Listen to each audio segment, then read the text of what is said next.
Being here today.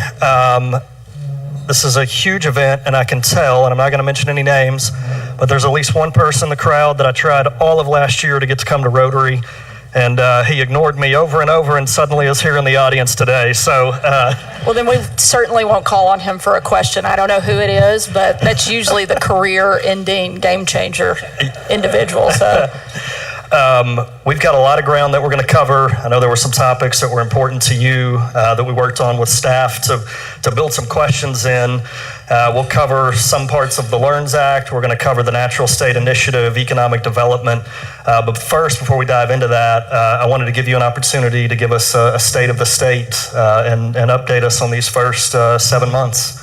Absolutely. First, thank you so much for having me. It is an honor to carry on the tradition and get to be a part of this event here today. So, I have an incredible team. I think one of the best and brightest staffs of any governor anywhere in the country. And they do a great job preparing me for events, giving advice along the way.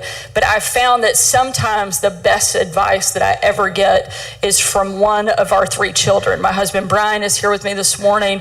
And as Ross mentioned, we have 3 kids, Scarlett, Huck, and George. They are 11, 9, and 8. So we do chaos at our house really well. But our kids are certainly not shy on sharing their opinions. And our youngest, George, is probably one of the more outspoken 8-year-olds you will ever encounter. And George told me not too long ago, "Mom, I know you're going to do another one of those events. Please do not give one of those really long, boring political speeches. No one likes them." So I'm working on tailoring my remarks and keeping them a lot shorter and really focusing on a little bit of substance and then jumping into the Q&A portion today. We feel like we have really taken this role and this opportunity by storm and just finished one of the most, obviously I'm biased, but that's okay because I have the microphone, but successful legislative sessions that we've had ever in the state of Arkansas over the last couple of months. And not only are we, I think, taking the Capitol and the legislative session to a whole new level, but things at the governor's mansion as well. Our kids are the first elementary-aged kids to live back in the governor's mansion since Chelsea Clinton. And so it is a whole new ball game, and we have a lot of Nerf wars and fun activities. We had a slip and slide in the backyard yesterday, but our kids are certainly shaking things up as well. And a few weeks ago, I walked outside. I knew the boys were going out to play in the backyard, and I go out, I look for them, I don't see them, and I hear voices coming from the front. I walk around to the front yard, and they have, I know this is a family-friendly event, but they'd stripped down to their underwear, and they were swimming in the front fountain. And I went up to our 8 and 9-year-old, and I said, "Guys, what in the world are you doing? Like, this is not a swimming pool. You cannot do this." George looked up at me and he goes, "Mom, be cool." He goes, "It's shallow. It's not like we're going to drown or anything. Just be cool." So in the great advice of the brilliant theologian and my 8-year-old son, George, I'm going to try to be cool and, keep things quick so that we can spend a lot of time on taking questions from you all. But we set out this year quickly after taking office with a few very clear objectives. One of the biggest and most important things that I wanted to focus on, that I spent 2 years talking about pretty extensively on the campaign trail, was the fact that our education system here in Arkansas was not meeting the standard that we needed to provide the highest quality education possible for every single student in the state. I knew we could do better, and so we set out and spent a tremendous amount of time traveling the state, frankly, traveling the country, talking to stakeholders, looking at what other states were doing that was working that we weren't, and really took a completely comprehensive approach to transforming the status quo. I don't know if anyone here was satisfied, but I certainly wasn't with seeing our state continue to be 48th and 49th and 50th, frankly, in every category that not only I want to be first and second, but I know we're capable of being there. And so we built what I think is one of the most transformative education reform packages, certainly in our state's history, but probably anywhere in the country, that will really lift every student up and make sure that they have access to that quality education. I'm very proud of the fact that we worked hard to build, pass, and now are implementing Arkansas Learns here in the state, that we will be able to see lives changed and students have that greater opportunity and greater access. I'm a big believer that despite the fact all of the things you see going on in the world that can make you think that the end is near, that we still live in the most amazing country on the face of the planet. And one of the greatest things about being an American is that it doesn't matter where you start, you get to decide where you will finish. And I wanted that to be true right here in Arkansas. I wanted every kid in the state to say, I want to be X, Y, or Z, and have the opportunity to go out and do that and see it achieved. And I think that education is one of the greatest platforms and foundations we can possibly provide to help those students. And so I'm very proud of the fact that we set out to accomplish that, and we were able to do that during this legislative session. Some of the other big priorities are continuing to phase out our state income tax. We have to do that responsibly, certainly not going to happen overnight, but if we want to continue to be competitive with states like Texas and Tennessee, we have to work consistently to phase that out. We made progress on that, and I think we'll be able to continue to do that while still investing big in things like education. One of the other big priorities we had this legislative session was to focus on strengthening our communities by making them safer. We can have the best education system that the country has ever seen. We can have amazing economic development, but if our communities are not safe, if the streets that our kids are growing up on are not safe, then we have not succeeded in our job and our responsibility as government officials. And so we really focused on a couple of key areas that we feel very strongly will help elevate and make our cities and our entire state much safer through the Safer, Stronger Arkansas legislative package. I think we were able to accomplish that. And the last big priority that we had, and certainly I think fits in very well with your motto of the power of fun, is really focusing on what I believe is one of our state's best assets, and that is our natural beauty, really leaning into our state's outdoor economy. I'm a big believer that I have the great opportunity of being Arkansas's chief salesperson and going out and telling our story. And I think we have an unbelievable story to tell. This is one of the most beautifully, culturally rich, historical states anywhere in the country. And a lot of Arkansans don't even know what we have in our backyard. So we want people not just here, but frankly around the world to know what Arkansas has to offer. We want them to come here, frankly spend a lot of their money here in the state of Arkansas and see our tourism industry continue to grow. And I'm confident through the steps we've taken with the Natural State Initiative that my husband Brian has volunteered to lead. He didn't know all the things he was going to get to volunteer to be a part of when he married me 13 years ago. And what an adventure it has been. And he's doing a tremendous job really leaning into kind of that unique selling proposition that we have as a state to go out and help grow our outdoor economy and tell Arkansas' story. So I believe the state of Arkansas is unbelievably strong, and I think we have so many opportunities in front of us, and I look forward to continuing to elevate our state, work with the people in this room to make Arkansas the very best place anywhere, not just frankly in the country, but anywhere in the world to live, to work, and to raise a family.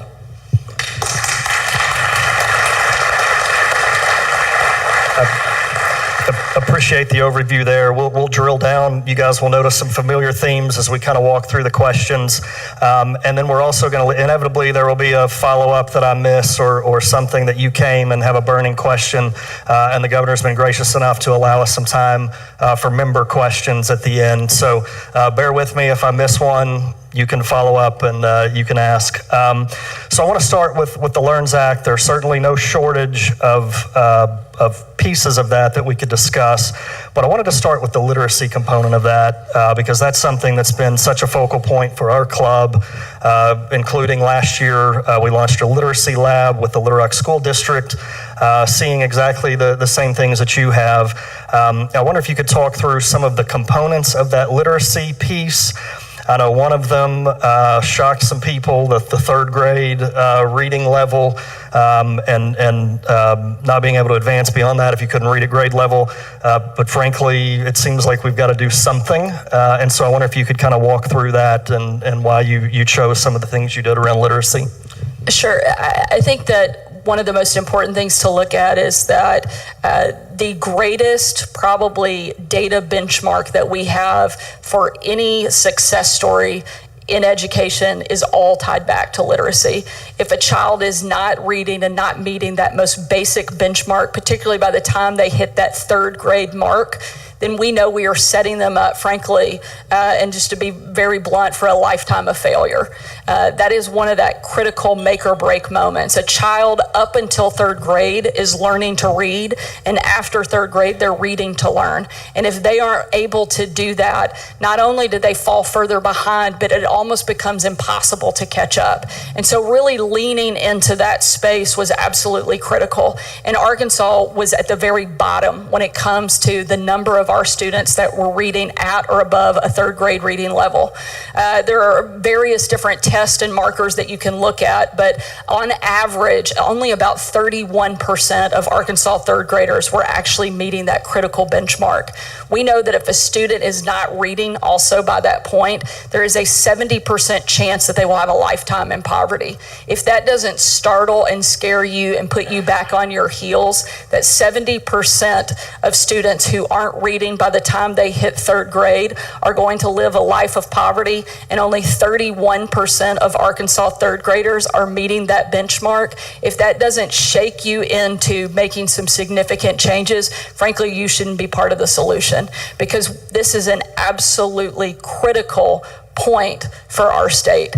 We didn't have a single county in the entire state of Arkansas that had more than 50% of their students reading at a third grade or higher level. In fact, 46% was the highest county anywhere in the state of Arkansas for third graders. To me, that is simply unacceptable, because we know that we are setting those kids up for a lifetime of failure. So we had to do something radically different and bring about not just a tinkering of the system, but frankly, we had to flip the tables over and really charge forward and look at what are the best practices. So we looked at what was working in states all across the country. You know it's a problem when you're in Arkansas and you can no longer say, thank God for Mississippi. And frankly, that's the position that we found ourselves in. Mississippi's literacy rates were skyrocketing while Arkansas continued to hover at the bottom. So we looked at what they were doing, and we took language directly out of some of the changes that they made, and we built even more on top of that. One of the biggest things that they did that had a huge amount of impact and success were deploying literacy coaches that were funded and paid for by the state into districts and schools that needed the most help and catch up. So that's exactly what we've done. We put a provision in the Arkansas LEARNS Act to provide 120 literacy coaches paid for by the state, and that will work directly for the state, that will be deployed into districts all over Arkansas to help those students, help catch them up, and also provide a resource for teachers to lean on. When a teacher is responsible for 20 to 25 students, having to stop the entire class to catch those one or two up can hold back the students who are doing exceptional. So by having a partner that can join them in the process as a literacy coach can, it allows the exceptional students to continue to rise, but also help us catch those students up that are falling behind. One of the other things that we did was included tutoring grants of up to $500. So those students who need additional time, either before, during, or after school. We provided funding so that their parents, their teachers, their counselors can help them by putting them in a program to receive additional assistance. That was another one of the things that we saw that was really successful in another state. And one of the thing that I think, as you mentioned, probably catches a lot of people off guard, and we had some pushback, was not moving students forward from third grade to fourth grade if they aren't meeting that critical benchmark. However, there's a whole lot more context that has to be added. We didn't just say, oh, you didn't make it, best of luck, try again. No, we said we're going to come around you and provide wraparound services for those students so that over the course of the end of the year, over the summer, we are working extensively to catch them up, ideally so that they do get to move forward to fourth grade. What would be absolutely ridiculous and frankly would just be a complete failure is if we said, you know what, you didn't make it in third grade, we're going to put you right back into this system that has already failed you once. But instead, we are providing additional resources and again, wraparound services for those students so that they are getting a much more intense immersion services to help catch them up so that they ideally spend those next couple months and move up with the rest of their class. There are also a number of waivers and exceptions for students with special needs and other factors that might play in that would allow those students to continue to move forward. But simply doing nothing is not acceptable and is not an answer. We had to bring about drastic reform. I think that's what we have done through the Arkansas Learns Act. And I think it's one of the most critical and important pieces of the legislation, frankly, that doesn't get talked about near enough because we know it's such a critical game changer for students all across the state. So while we're on the subject of improving education, I think one of the important components of Learns also was around teacher raises. We've seen a number of headlines around that, including, I believe, the possibility that teachers in Arkansas could move from essentially last in the country in pay to first, depending on level and experience and those sorts of things. That competes with some headlines we're seeing right now where schools are having trouble filling or recruiting teachers. And so I wonder if you could speak to the raise component of that, how that will be implemented, and then ultimately what the hope is there. Absolutely. It's no question that the direct success to so many students is tied to the success of a great teacher.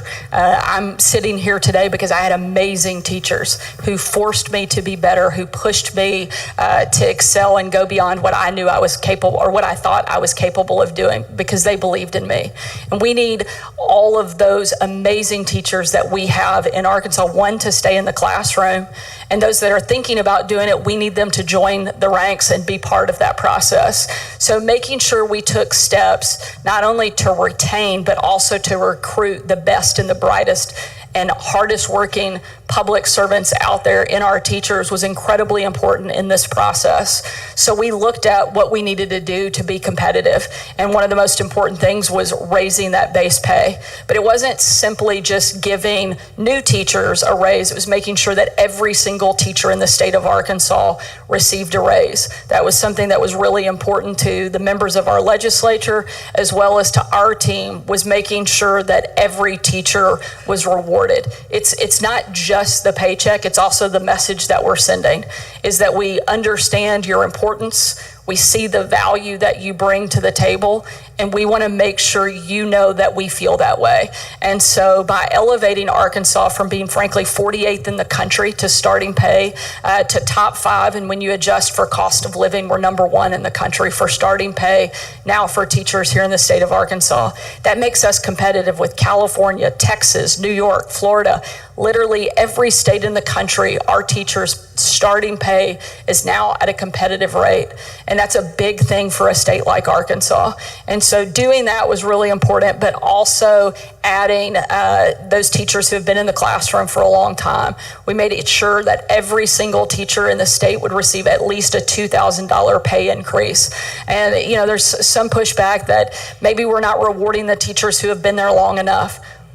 those teachers should continue to get pay raises. We've provided additional and even greater flexibility to districts so they can do exactly that, so they can reward their veteran teachers. We also provided up to $10,000 in merit and incentive pay. Some of that is growth and achievement based, but some of that pay is also for teachers who are willing to go into those high demand areas like math, literacy, as well as high demand geographic locations, places where it's harder to recruit some of those teachers. So there are incentive-based pay for those things as well, up to $10,000, that in large part will benefit a lot of our veteran teachers.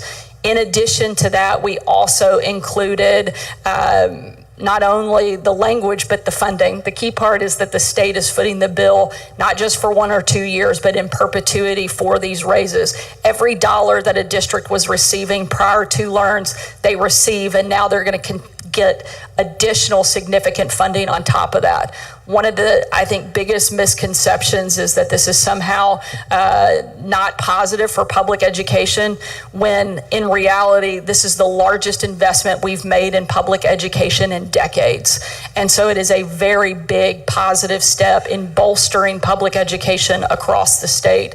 But one of the other things included in that is part of that kind of teacher package was also helping pay and cover the tuition for teachers as they go into the classroom. The state is willing to take on those teachers' loans and make sure that those are reimbursed, so even more of their money is going directly into their pocket. So putting those incentives to keep our best and brightest in the classroom was really important.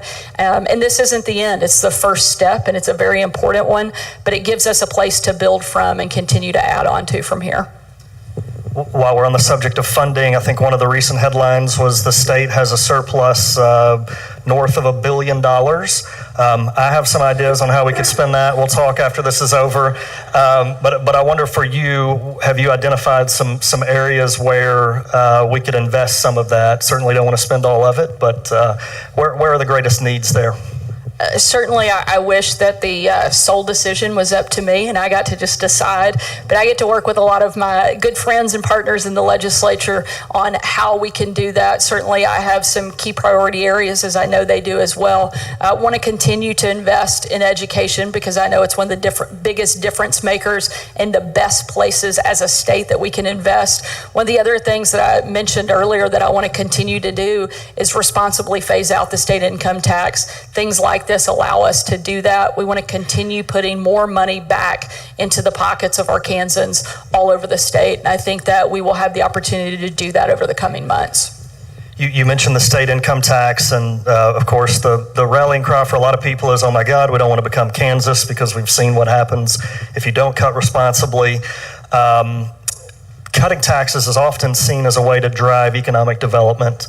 And I wonder, what are some other creative ways that we can attract industry, both recruit and retain, beyond income tax cuts? Certainly don't want to be like Kansas. We are very competitive in that space, and that's, I think, one of the key reasons that we have to do it slowly and over time and can't just flip a switch and make it happen overnight, even though we'd like to. But it is something we have to work towards and strive towards, and I think we can ultimately get there.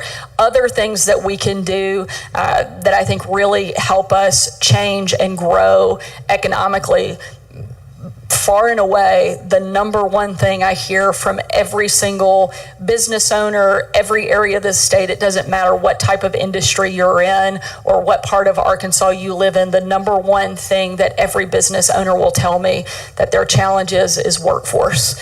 So our task, and one of the biggest things that we can do, is help step up and build a skilled, qualified workforce. One, that's why education is so important as a foundation, because that's where it starts. If we don't get that right, all the other things we want to see happen, frankly, they won't matter. We can try to recruit all the companies in the world that we want, but if we don't have actual workers that are skilled, qualified, and ready to step in and do the jobs that they're bringing, frankly, it doesn't matter. So addressing that shortage has to be a huge priority. It's why one of the very first things I did as governor was sign an executive order creating the workforce cabinet.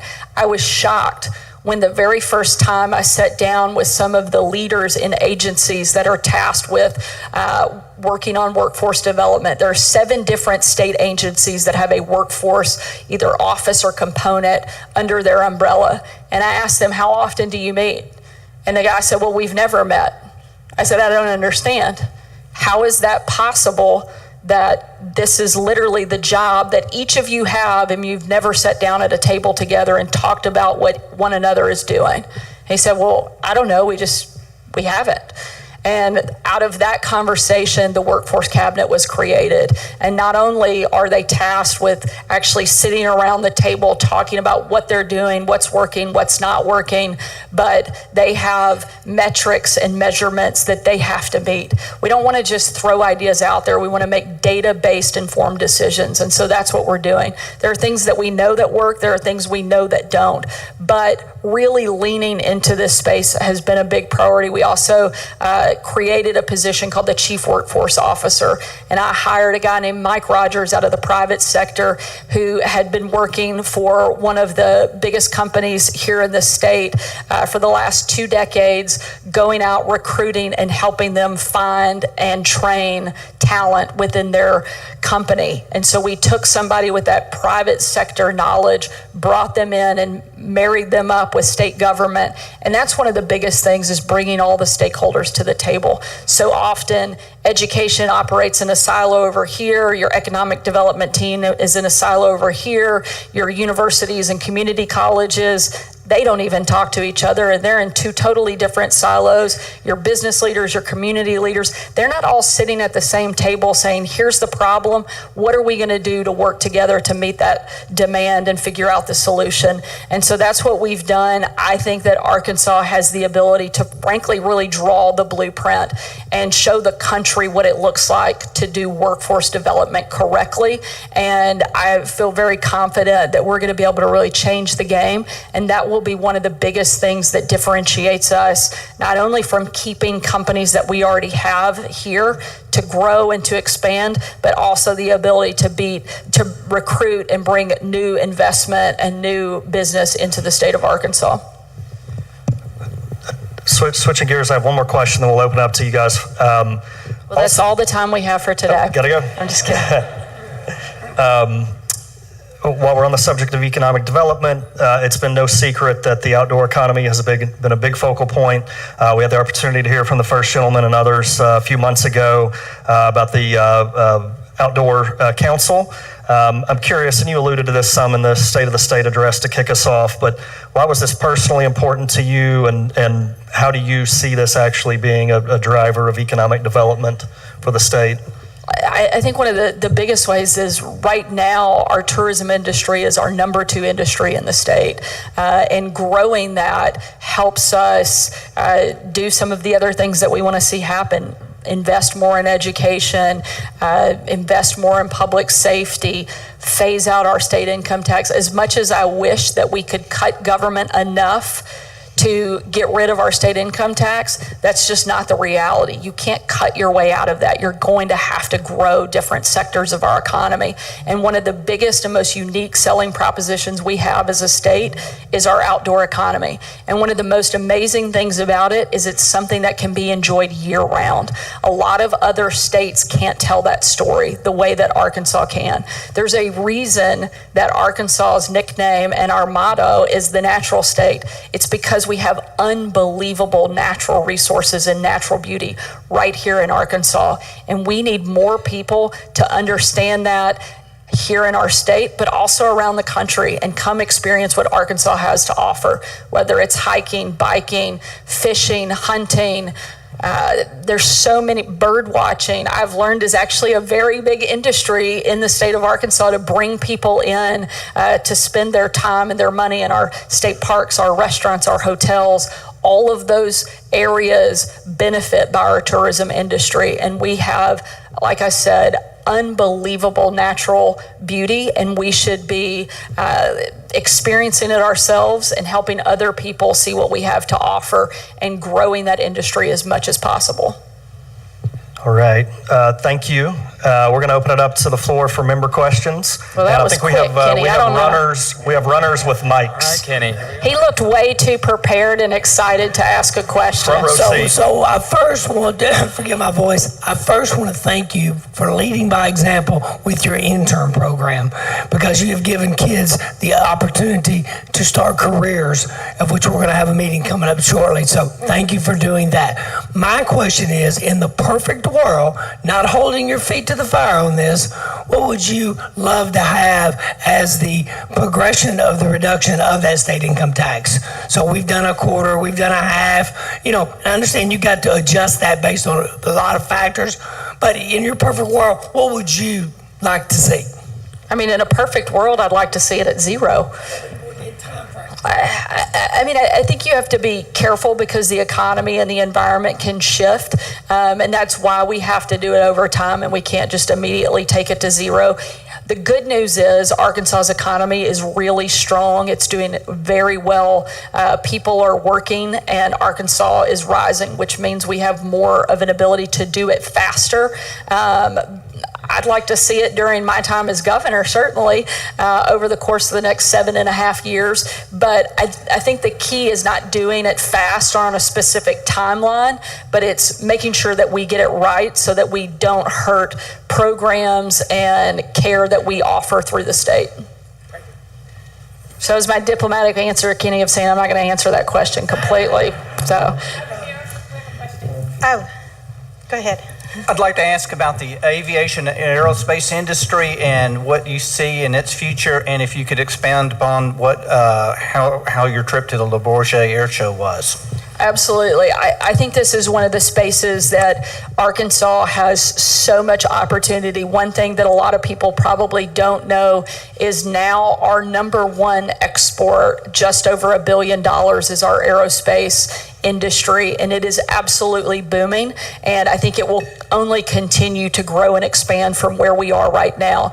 We had the opportunity to travel with Secretary McDonnell and Clint O'Neill, the head of AEDC, to the Paris Air Show and meet with leaders in aerospace and technology industry from literally all over the world, and they love working in Arkansas.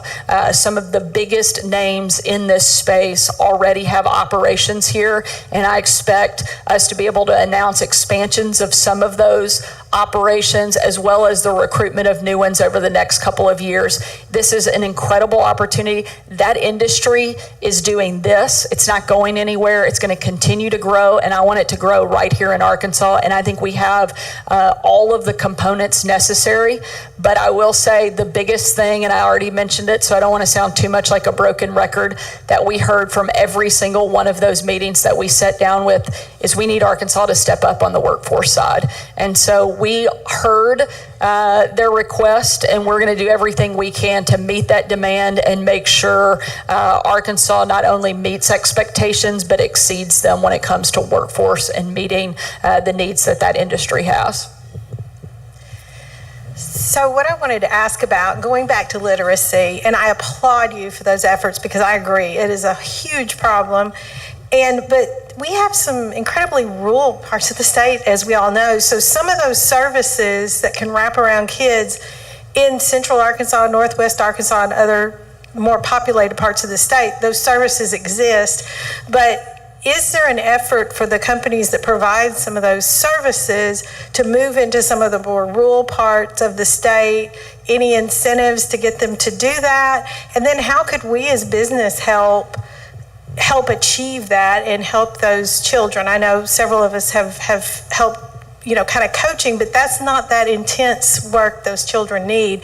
So how can we, get those companies moving into all parts of our state to be able to help those children? Well, one of the best ways, and thank you for certainly your question and your willingness to help and put some skin in the game, because I think our business and community leaders stepping up and engaging certainly makes a huge difference. The government cannot fix this problem on its own. We certainly can help, but it's going to take that partnership. And so thank you for your willingness to do it. I think one of the big things that helps encourage those types of companies to go is to know that they're going to get paid. And when the state is providing providing the funding for the services, that incentivizes them to want to go into those schools that need it the most when they know on the back end that someone is going to pick up the tab. And the state has committed to doing that. So that's step number one that makes a difference. Also, those 120 literacy coaches, some of those areas will be the number one location that those individuals will be deployed to, because those are some of the spaces that we have the lowest performing numbers that we really need to boost and do that intense kind of immersion services. So those are some of the key pieces, but I think that the community and business leaders working with the schools, helping, stepping up, and being partners in the process will be a huge differentiator for some of those communities having success. However, I think it's really important to note that some of the counties in our state with the very best reading scores are our rural counties. So don't discount just because they are smaller and rural. Those are some of the highest performing areas that we have anywhere in Arkansas. And you would be shocked probably to hear that some of our lowest performing are in some of our more populated areas. And so it's not always just about resources, but we want to make sure that we're doing everything we can from a state perspective to look at where are those lowest performing data points and how do we raise those up so that we're competitive across the state. Governor, I want to compliment you on all these positive programs you have going, and they're very encouraging. And I hope I'm wrong, but it would seem like to me for us to get to our goals, it'll go past your 7.5 years left. How do you see it continuing after that? Or how do you... Well, I'd like to think we'll get it all done in 7.5, but what we don't, I think we have to look to who's next, and our legislators and our community leaders and our business leaders and everyone coming together as a state and focusing on these key priority issues that we know are going to make a difference between whether our state is first, second, and third in education, workforce development, economic development, healthcare, safety, or if we're going to be 48th and 49th. I'm focused on moving us up, and I'm going to do that as quickly as possible and try to get as much done in 7.5 years as I can. Who's after that is probably going to depend a lot more on the people in this room than it is me. All right, our last question is going to be right here. Thank you. Sarah, I know we need the third graders need to be reading so we can develop our workforce. Our sixth graders need to be worked on so they don't graduate, go on up without any education.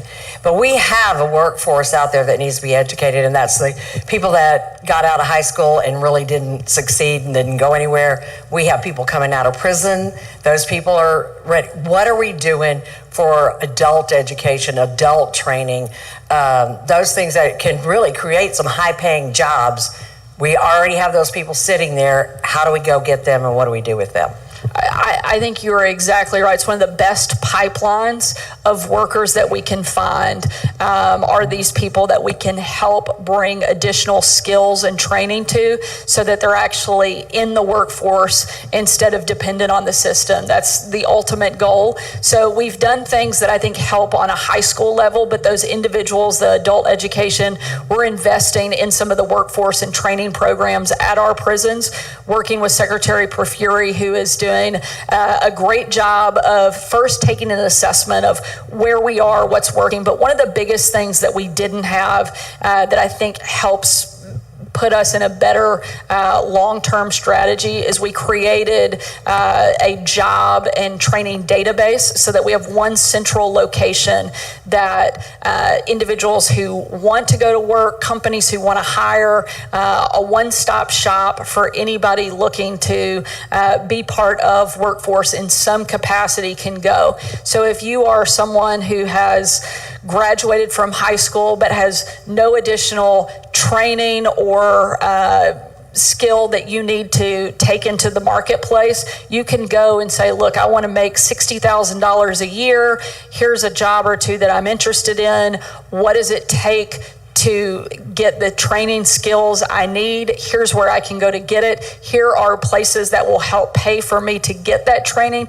And here are jobs that will be available on the back end. So we've created this database. We're still adding to and developing, but people can start to use that as a great resource so that we kind of have that one-stop shop that helps streamline the process so more people have information at their fingertips. That's a good starting place, but having more and more people engage in that system, people who are ready to hire, that are putting those jobs up there, working closely with our community colleges, our trade and our vocational training programs is going to be absolutely critical and key. And we're investing pretty heavily, particularly over the next several months, into those specific programs that will help us, I think, create that pipeline from a very ready, willing, and able group of people that frankly have sat on the sidelines for far too long.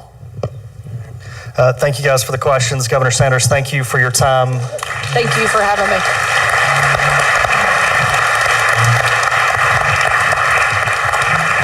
Thank you guys so much. Thank you, Governor Sanders, for spending time with us today. That was really wonderful. Appreciate that. Chris, thank you.